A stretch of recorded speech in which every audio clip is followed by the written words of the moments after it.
And good morning. Welcome to another edition of Coach's Corner here on the Highliner Activity Network. And we are in the throngs of a very cold stretch, but it is winter in North Dakota, so it's going to happen. We're going to start things off with Highliner boys basketball. Coach Jim McDaniel joining us. Good morning, Coach. Morning. Let the car warm up for like 2 hours. Still running out there. Yep. I let it run. Oh, yeah. Anyway, it is December. Or not December. Oof, I wish it wasn't December. It is cold. Anyway, Coach, last time out, Kindred Vikings came in. What was your strategy defensively? Because they only had one dunk. So they did have one dunk. And that was 30 seconds into the game. First play of the game. Yeah. But did you have a mindset of how you wanted to play this team defensively? Yeah, we wanted to limit possessions. You know, they got 80 points. We didn't want it to get to 80. Yeah. We wanted our end to use the shot clock. You know, let's just be methodical, get a high percentage shot, make it miss. They want to run, they want to go. I mean, they're good. I mean, they really are. Every aspect of the game. Peraza wasn't even there. Right. I mean, yeah. So like they didn't even have one of their starters. So yeah, they're good. So our strategy was to slow possessions down, you know, keep it on, which I think we got to work on anyway. And first quarter we did a horrible job at it. Right. Basically it was like we want a game against Kindred that's, 55 to, if they're in the 50s and we're in the 40s, you just keep it close the whole game and you keep the number of possessions where that's what we talked about. I don't know if the guys, they believe it when you're talking like that, and then all of a sudden as the first quarter went on, and I called a timeout early, and I'm like, okay, I told you, because we shot a couple threes early, the first couple possessions down. Well, the first possession down, we had a turnover dunk, and then the next, couple possessions, we worked the shot clock into 7 or 8 seconds, and then we casted a three, which had to be deep because they're so long and everything, and then that all just like that, it's 7-8-0, and that's basic. It's just exactly what this is what we don't want to happen. Didn't want to happen. No, let's again. Let's go down. Let's have a 35-second shot clock, and then they go down and they got to work it. And our defense is set up. Let's not just cast one miss and then they get to run on the transition. So it was a learning. We did a lot. I thought we did a lot of good things. Yes. But that got us talking about the strategy of game plan. We gotta follow it a little more strictly as we go through the season here now, because tonight's a big game. We got Lisbon big game. We got to win those games, right? And it's going to take some discipline and following our game plan, in order to come out of those with wins. Every game from here on out is going to be a big game. It is. Really. I mean, really, our last game of the year is Kindred. Okay. I think everybody that plays Kindred just like, well, let's just see what happens. But Exactly. But they're already leaning like they were here. Anybody that was here, I don't know how anybody in our region beats Kindred. Correct. Yeah. I don't. Yeah. They got, again, Peraza wasn't there. Yeah. So that's where we got to focus more on everybody but Kindred. You worry about Kindred, you're gonna screw it up against somebody else. So we got to beat everybody else. Let Kindred win out the region, and then we'll see what happens in the regional tournament. But we need to focus on games like tonight, Lisbon. We got to beat Wahpeton when we go down there. Those are the big games. So if anybody's focusing on, well, it'd be great to upset Kindred, which would be, but I don't want to upset Kindred and then we lose 2 games to somebody that we should beat. Right. Then that screws up our seeding. So our focus is on everybody else other than Kindred. We'll worry about them some other time. So then we got Northern Cass. First time you've seen all the Jaguars and a doubleheader. The girls are at 6, and the guys play at 7:30. What do you know here about Northern Cass? They're. Again, Region 1, other than Kindred, you show up, you got to play. They did a nice job against, they played Midway Minto, watched a little bit of that, who's a Class B team, but they're ranked 7 in state or something like that, so it's a good team. They lost by 6 or 7. I mean, Northern Cass got beat, but it was a close game. Watching Wahpeton, they got guys that can play, and again, I always worry about, we got to do what we're supposed to do. That's the discipline part. We talked about it last night again. Yep. We have to, we have the size advantage. We got to get it into Jack. He's got to get touches. Doesn't mean that he's got to be the one that's scoring it all the time, but he's got to touch the ball. Yep. Every guy's got to touch the ball on every possession. I think it helps our defense because I think we get lazy at times if we're rushing shots on one end. And our defense is, I think we've done a great job on defense. But you start, if our possessions are rushed on our offensive end, I think we get lazy on the defensive end because we got guys that aren't feeling like they're contributing anything on both ends of the floor. I got to work all this time on the defensive end. Then they get to the offensive end and we're shooting it so fast. And, and again, that happens in spurts of the game because we're hitting shots. Right. But we're not hitting shots every possession. So that's where we got to be. I think we got to be smarter as we go forward. One thing we saw here with Kindred, the numbers game kind of came into play. So we had a kind of modified JV, a JV game. But that was nice that Kindred said, "Yeah, sure, we'll do that. Just to allow these kids a chance to get 16 minutes on the floor." Yes. We've had six sick bugs go through. We had to cancel a game.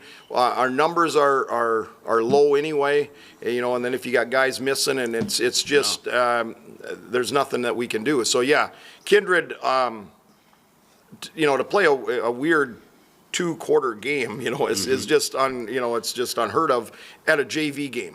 Yeah. C squad and things like that, freshman games, they alter. Tonight we are playing 4 quarters. They're going to be shortened quarters. I think they're going to be 6-minute quarters because we're going to play that with 6 guys tonight. Okay. And so Andrew, he's one that gets a couple quarters here, but then he's contributing quite a bit of time on the varsity. So we can only use him for 2. So of our 6 guys, he's one of them. And so 2 quarters, we're not going to have a sub or anything. Right. So I think the guys, they're good. Our varsity, we don't go very deep there, so it's giving everybody a chance to play pretty much 32 minutes or a full game, And so barring injuries and foul trouble and things like that, the guys are going to get some time so that they can improve their game and stuff like that. So and one in the JV game that we had, Xander Compson, I think, had 8 points in that second quarter or second half. He played pretty well. You got some guys on that JV squad that really have the ability. They just need to get on the floor and get that playing time. They do. And, next year, we want them getting some playing time, and we want it to be bulk minutes. With the way the Kindred game finished, they got in at the end for, a minute or 2. Right. You don't get better at that last minute of a varsity game when you get in a situation like that. They got to get on the floor where they just can play and they don't have to come out. And those games have been hard to come by right now. And so we're scrambling, figuring out ways to make it so that we can make sure that we have these JV games so that those guys, we got guys that are graduating. So we got younger guys that they need time because they're going to be called upon next year for minutes on the varsity and stuff. So. Yeah, Tag, you're it. So tonight it's I think it's going to be 4 6-minute quarters, but those guys, that's 24 minutes where they never come out, and that's what they need. And I thought they did a nice job against Kindred. They really did. We did things. Again, shortened game. It was hard to get in the groove just because before you get going, it's almost over. So, So tonight, I hope that we can continue with what we did the other night. Just build on everything. Every game, you build on something from the last game. That's right. Yeah. Yep. And not only for this season, but you got to be looking for next year. As guys replay, that's where it's hard right now without any freshmen and things, because next year, we focus on a little bit of how we're going to replace guys for varsity, but we got to fill a JV team because the future. And so there's 6 or 7 8th graders, and there's quite a few 7th graders, and I get to hear 6th graders talking. So there's some guys that play basketball down there, and for the 5th and 6th, and so. Hopefully this is just kind of a little blip in when you look at the future of Highliner boys basketball. Well, it's but the future isn't bad. It's getting there, and it's just a progression. It's a work in progress. Well, and when I say, looking forward, I'm talking numbers, because right now we're on a little. We're struggling with the number part. I think our success is where we want it to be, because I think this year we're a team I think that can play to, get to that state tournament again. Yep. And I think next year, the same. Every year right now looks like every team is going to be, kind of the same. Where if you're playing well, you get into that regional tournament seated in a nice spot, and then you get that qualifying game. I look that we have chances this year and next year, Yep. and so, but we got to make sure that we're turning the program over so that not only this year, next year, but it follows on to those following years. So, well, they say success breeds success. Yeah, yep. And so we have a couple classes in there that, with no freshmen. Okay, you can live with that. You just can't have two of those classes in a row. Right. So that's. We need the guys playing tonight so that we get that excitement going to keep the young guys coming up. All right, Northern Cass coming up here tonight. The doubleheader again. The girls at 6 and the boys will play at 7:30. Coach, I enjoy the trip up to Hunter and Arthur, and it's gonna be a cold one. I think. It'll be just keep the bus running. Yeah, and it's proving why we have the rule. You got to have a jacket, gloves, and a stocking cap along, because the bus gets cold. And we had coming back from Oak Grove, we had a little bus trouble on the way home. The bus got cold, so tonight the guys need their jackets for sure. But don't worry about what you look like. Be warm. Yeah, and that's why we have travel gear that you see us walking around in, and that's dress pants. I don't wear the travel gear when we're traveling, but dress pants get kind of cold, so. Guys will have their travel gear on, another layer of warmth. So, all right. Well, good luck tonight, Coach. Appreciate it. Thanks for stopping by. Thank you. Thank you. Coach Jim McDaniel joining us from the Highlander boys basketball. Back with more Coach's Corner here from the Hack on the Highlander Activity Network.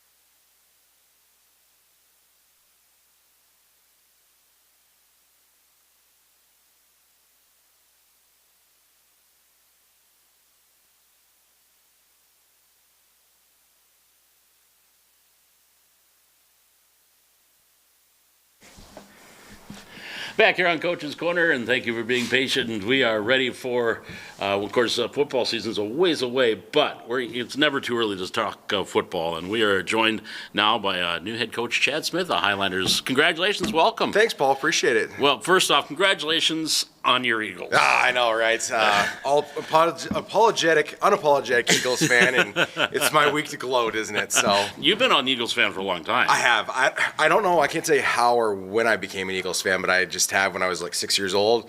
Okay. Fell in love with Randall Cunningham, Reggie White, all those guys back in the day, and collected all those cards when we were kids back in the 90s. I don't know if kids still do that nowadays or not. Oh, I think it's some starting do. to show up. But, yeah, some do. But yeah, unapologetic Eagles fan, went through a lot of ups and downs. Well, it's a good sports town, Philadelphia. Yeah, it is. And so people, you like to see, even though, their fans can be annoying, but that's another story. Yeah, it's our week to gloat. You have a reason and we got to gloat. You have a reason to gloat. And I hope Coach Horner's not watching this, because I know being a Chiefs fan, but that's another story. Yeah. We'll talk about that later. He's got Eagles connection, too. Andy Reid is a beloved Eagles from back in the day, too. That's true. Well, speaking of football, you are now the head man for Highlander football. Of course, you're not new to the program, OC for a couple of years under Scott Rorick. First off, I guess the first question is, what brought you back into coaching? I mean, you step out, you did some work with NDSU for a little bit. What brought you back into coaching? It's interesting we're talking about football on the coldest day of the year, right? But we hope it's sooner than later. But, I had an opportunity to coach with the Highlanders for a couple of years as the offense coordinator, and it was a lot of fun. And,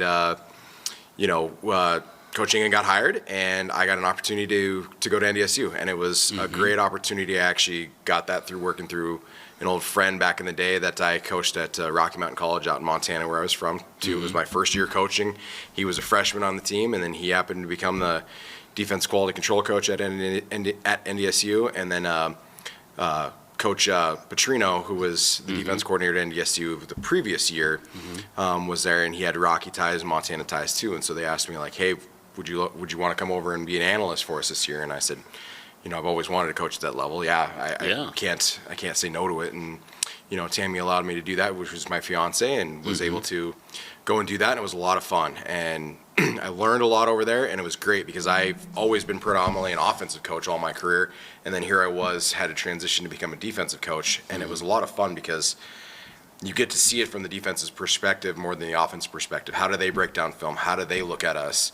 In that NDS world, it was a lot of personnel based. Like in personnel, when we talk about personnel wise, it's how many tight ends, how many running backs are on the field, and then we can dictate what we want in our play call situations. And it's just a totally different world to look at. Whereas offensively, I always thought formations meant so much and everything, and they do. But the personnel tells you so much more about what type of formation you're going to get to, and it was a lot of fun. And Coach Olson, who became the new defense coordinator, and through the transition when Coach Polisek took over too, I was able to stick around and work through spring ball this last year with them, and it was a lot of fun, and worked with linebackers. And Coach Olson and I are pretty good friends now. I was actually over there yesterday. I was just popped in the office to say hi to everyone, and tell you what, they've already flipped the chapter. I tell you that much. Yeah. So, they're already breaking down cut-ups from last fall and seeing how they can get better, and they were going through man coverages, and it was just a lot of fun to sit in there and talk about things again. And it just felt like I was there not too long ago. Yeah. And Tammy and I live in Valley City. We have a home here. Yep. We never left, so I was driving back and forth to NDSU, and we just looked at it after spring ball and just was like, I just don't know if we can afford to do this. It's a bummer. We love coaching football and everything too, but let's just be honest, we don't make gold in it, and no one does unless you're Nick Saban at Alabama or Kirby Smart at Georgia. Those are the only guys that really make a lot of money, and when you start breaking it down, that's where it is.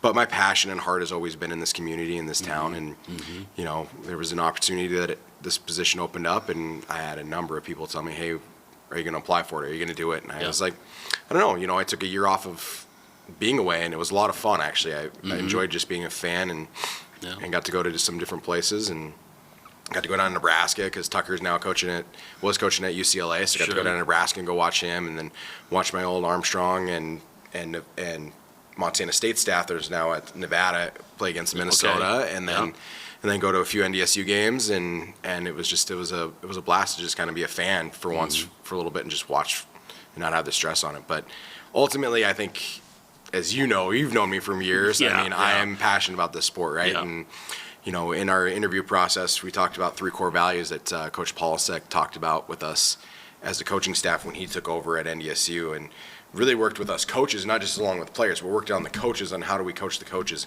and talked about he was challenged when he was young in his career by I forget who it was. I don't think it was Coach Bull, but it was someone else on the staff that just challenged him and said, hey, what's your philosophy? And he talked about 3 core values that he kind of learned to be philosophy about. So if you're ever around the NDSU program, they talk about competitive, tough, and improve, right? That's their 3 words that they came up with. So Coach Paulson kind of had us go through that exercise as coaches, and really loved the way we did it, and we came around with passion, wisdom, and loyalty for me. And this was a year ago, and I didn't know if that was going to be something I was going to use in the future or not, but here we are. When I applied, I was like, hey, this is the opportunity now to be able to use these core values to build our program off of. And as much as I do, I'm passionate about everything, right? Obviously, I'm passionate about football, passionate about the Eagles, passionate about this community, passionate about my friends, and that's what we're going to be about. And I'm excited about that because Valley City needs to be passionate about the Highliners.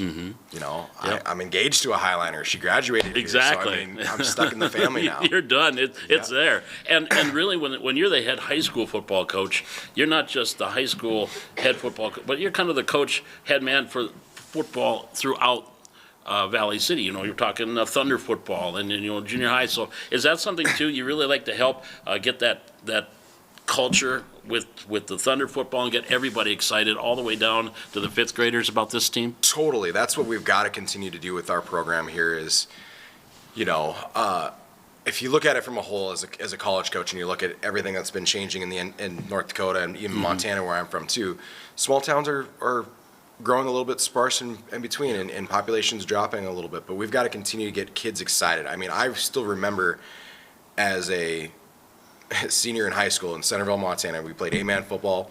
We were small. We played against Stanford in the semifinals game. Winner was going to go to the state championship, and we ended up losing to Stanford. And to this day, I still drive through Stanford, and I show them a hand gesture that I don't need to say anything, but let's just say that that's 20 years ago, that it still resonates there with you. It's still there. And those were some of the core memories that you develop and you remember for life. And we need to continue to do that with our kids too. And that starts with the Thunder guys. And, you know, I came to the game against Kindred 2 nights ago, and I loved the little Highliners being able to do the starting lineup out here. Yeah. That was cool. Yeah. That's going to get those kids juices going. It's going to get them excited. It's going to get them like, oh man, the high schooler guys care about me. And I remember even as a freshman in high school too, we had a couple kids at Centerville that won a state championship in 2001 that I still remember to this day looking up to and going, oh my gosh, if I could ever be as good as them, life would be good too. And one of those happened to be a really, really good football player that ended up playing at Carroll College, which if Coach Mack's here, we don't talk about Carroll, and that's okay. I don't like Carroll either. So,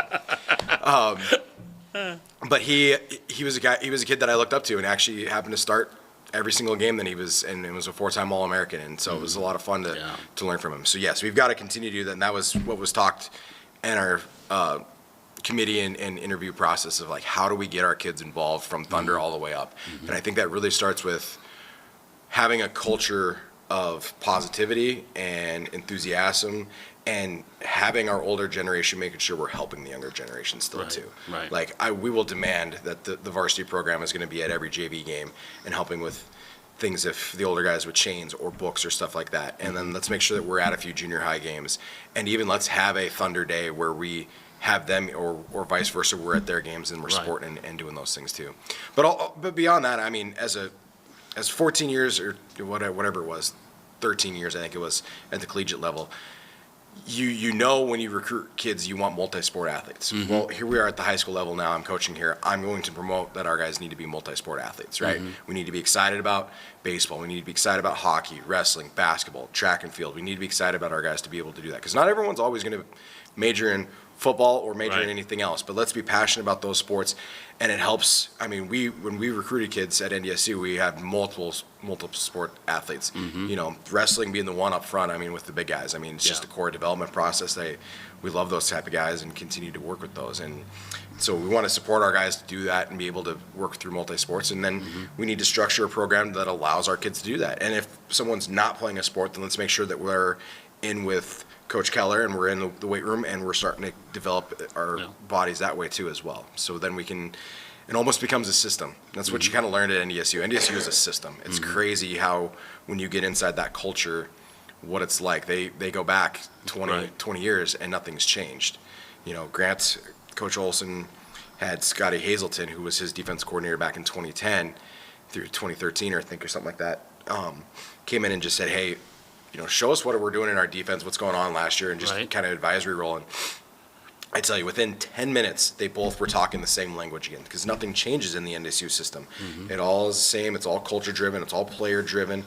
And, you know, the coaches don't have to do much other than fuel the plane. You know what I mean? And I look at it like, okay, how do we get our kids to be able to, and I'm a metaphoric type of guy, so Highliners, trains are in my ideas, but we got to get the kids to be able to build the track.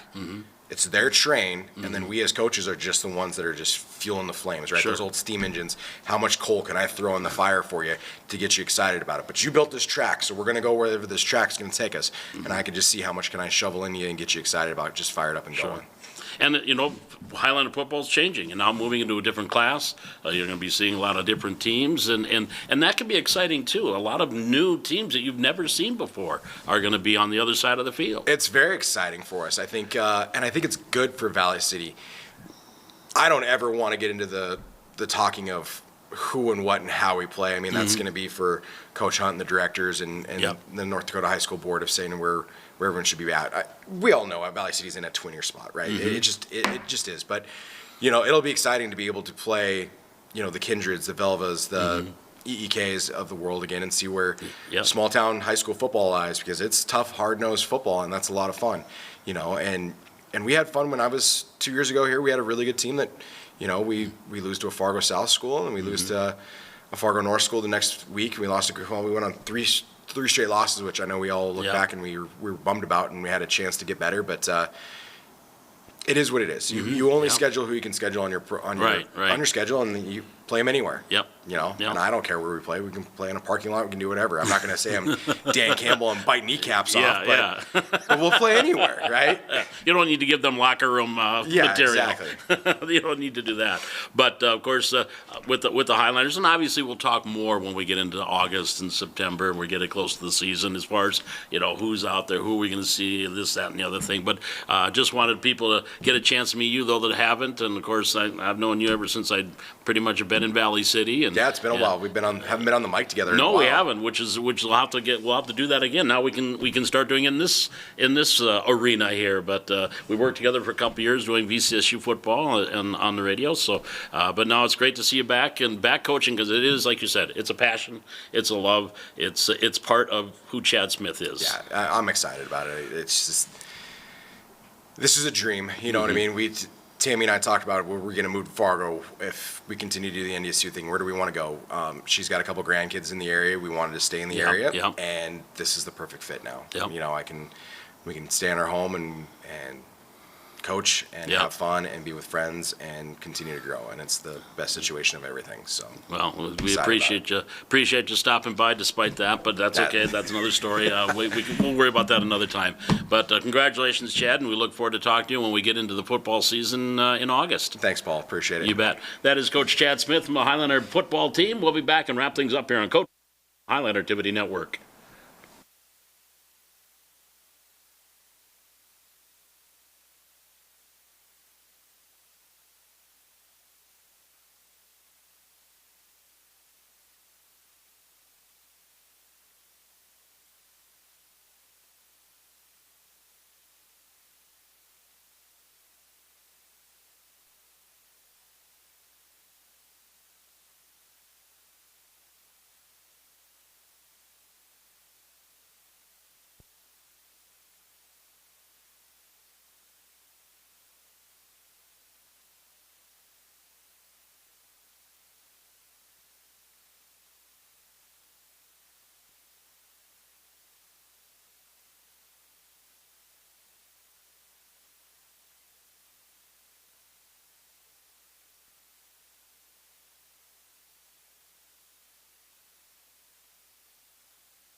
Back here on Coach's Corner on the Highlander Activity Network, wrapping up for another day. Again, coming up here tomorrow night, we'll have Highlander girls basketball as they take on Carrington.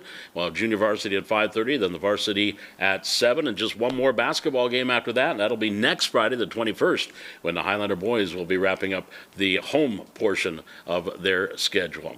Well, that's going to do it for this edition of Coach's Corner. Again, want to thank Coach Jim McDaniel and Coach Chad Smith joining us here on today's Coach's Corner, and we'll be back again next Thursday morning, again 7:30 each and every Thursday morning here on the Highlander Activity Network. And again, you can find us on YouTube. Just search Valley City Highlander Activities, and you can watch past shows, past games, and also has our schedule, what's coming up on the Highlander Activity Network. And again, basketball with the girls tomorrow, but tonight, Northern Cass. Valley City will be on the road at Northern Cass, girls at 6 and the boys at 7:30 for a big Region 1 doubleheader. My thanks to Dwayne Nelson, our camera operator, technical director, and producer here this morning.